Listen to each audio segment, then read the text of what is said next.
quick question, but let's go to football because that's the one that drives the bus pretty much. From a recruiting standpoint, we've talked about this a couple of times.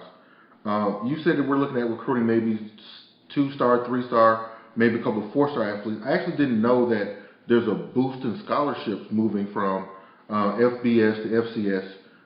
Talk about the recruiting that you're kind of hearing that the types of recruits we're going to be going after going forward, and are those guys we're trying to bring into the fold for the next recruiting class? Because we start in 13, 14. Am I right about that? It is. It's an interesting dynamic. It really depends on the coaching staff. I had a couple conversations with some of the coaches at Monday's press conference and just asked them, hey, do you guys know how many scholarships you're going to have available? Based on scholarship right now, we basically have about 10. If we stayed at FCS level and those scholarship rankings, the 63 that they cap you for the FCS. And something interesting, and I'll discuss on this for just a second, with the scholarship specifically, at the FCS level, you can actually go full or partial. So it's a little bit different dynamic. At FBS, all 85 are full. So you have to basically offer full or none, or the rest would be walk-on. So it's a little bit different dynamic and kind of that blend. What guys do you push to full scholarship? Which guys either don't get a scholarship, and how those graduate, how are they moving it forward. I know, for example, with Ben McLean, the quarterback that emerged out of spring practice, he was a partial scholarship guy coming in, certainly because the glut of quarterbacks that we had when he was recruited. I would imagine that he likely would be in line to collect a full scholarship when we move forward. Okay. But using the example of South Alabama, they went through the FBS transitional period last year. What they did is kind of did a mix. They went in and said, okay, we're graduating this number. We're going to go ahead and add, half of the allotted 22 or so. It took about 16, 17 extra scholarships in that neighborhood.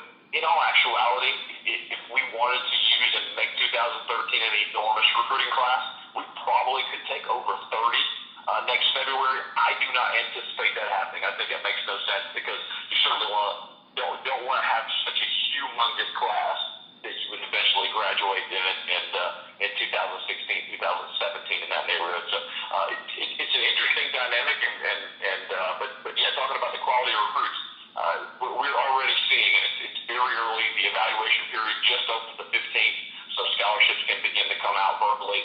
We've seen certainly the level of quarterbacks have been out there already. I know Carlos Parker just posted on the site today from North Carolina that is a top 100 quality quarterback that received an offer this week. Got some guys that are 2-star, 3-star guys that are very good quality players who are getting offers from ACC and SEC schools as well. So those are the guys that we're certainly after because, hey, if you want to stay here, you want to play in the Georgia Dome, you want to play in front of your family and friends, why not stay home and help us, build this transition rather than going to a BCS level school and sitting, on the bench for 2 or 3 years? That's a good question.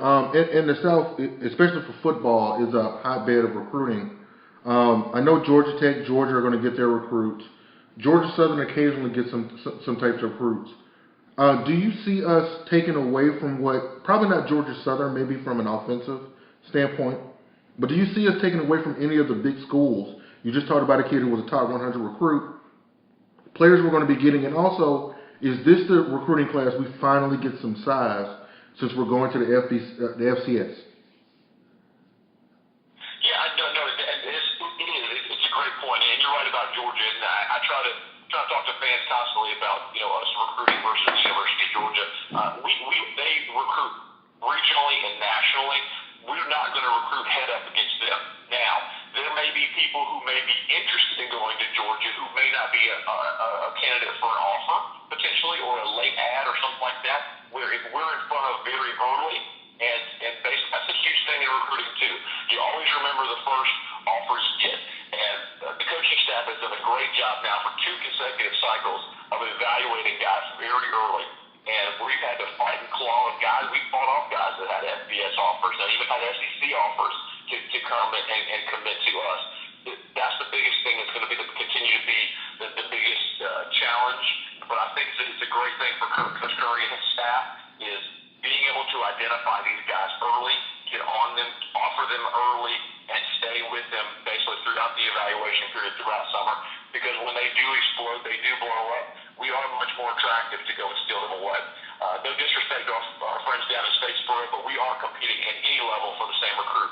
We really didn't from our very, very first days. We lost probably, before we had played it down, probably lost 2 or 3 guys in the head-up battles. We went into Portal High School, which is about 10 miles directly from, and took Joe Lockley, who's going to be a significant contributor on the defensive line this fall. He had offers from both Georgia Southern and Georgia State. There was no contest, and I don't believe there will be any more contests. We won't be competing with FCS schools any longer.